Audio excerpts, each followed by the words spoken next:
Here we go. Welcome to a study of the Bible in a year. We are on week 15. Our word for today, or this week, is kindness. And today's the 10th, so let me read these. Our 5 I am statements. Number 2, I am blessed in this city and blessed in the country. 2, I am enough because Jesus is enough. 3, my kneading bowl and basket are blessed. It is how my riches are in God are increasing. Number 4, I am blessed when I come in and blessed when I go out. Number 5, the Lord causes my enemies who rise against me to be defeated before my face. They come out against me one way and flee before me 7 ways. All right. Oh, let me get this clipped on here really quick. I'm really overheated. It's rather warm in here. But I don't want to take my poncho off just yet and get comfortable, because once I go sit down there in that living room, I'm done for the day. It's been a long 12 hours of being away from the house today. So, okay. Let's get our Bibles out.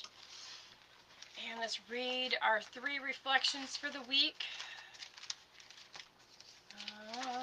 All right, look at your upcoming week. What 3 intentional acts of kindness could you plan for specific people?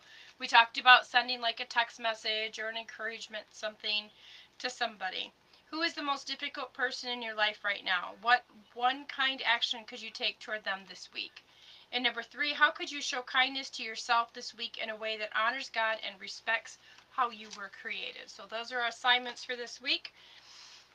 And we're going to go over to Proverbs 31, verse 26. 31.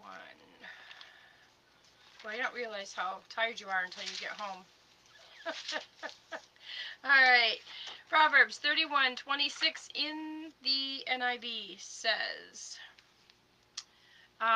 she speaks with wisdom, and faithful instruction is on her tongue. What?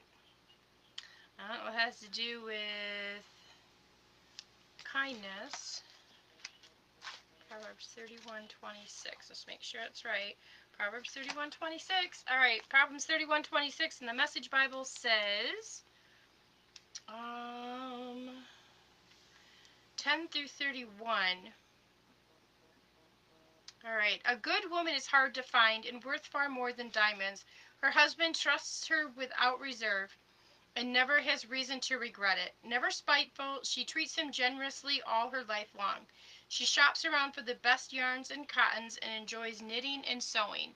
She's like a trading ship that sails to faraway places and brings back exotic surprises.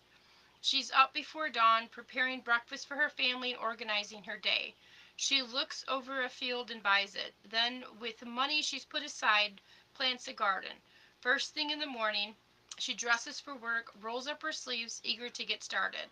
She senses the worth of her work, is in no hurry to call it quits for the day. She's skilled in the crafts of home and hearth, diligent in homemaking.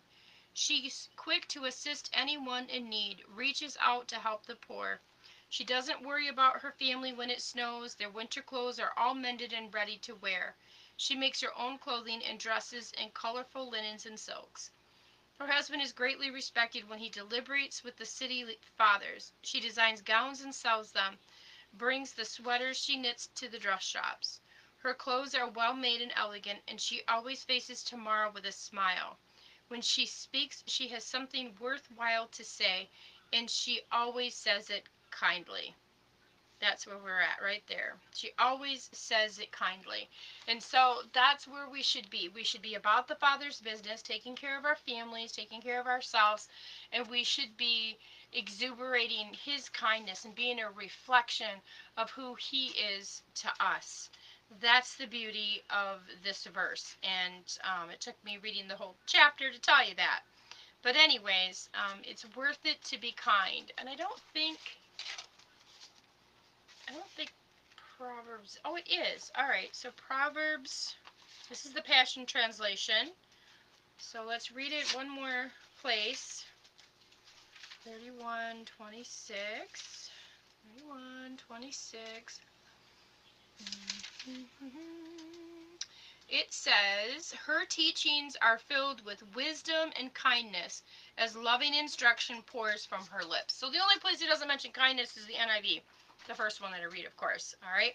So her teachings are filled with wisdom and kindness, as loving instruction pours from her lips. Pastor talked about it last Sunday, that we have to do all things in love. Everything that we do and everything that's of the Father, we need to do out of love, because God is love. And we reflect his goodness and his grace, his mercy, and his love in our life. All right, so I'm not sure about, I'll probably be back on here tomorrow. It's going to take a minute to get this figured out, and we have home group tomorrow, so I should be back here tomorrow night. Even if I'm not live, I will be back, because I'm going to still continue to do this every day. It just won't look the same. So, anywho, we'll be on day 5, and it'll be Romans chapter 2, verse 4. All right, y'all.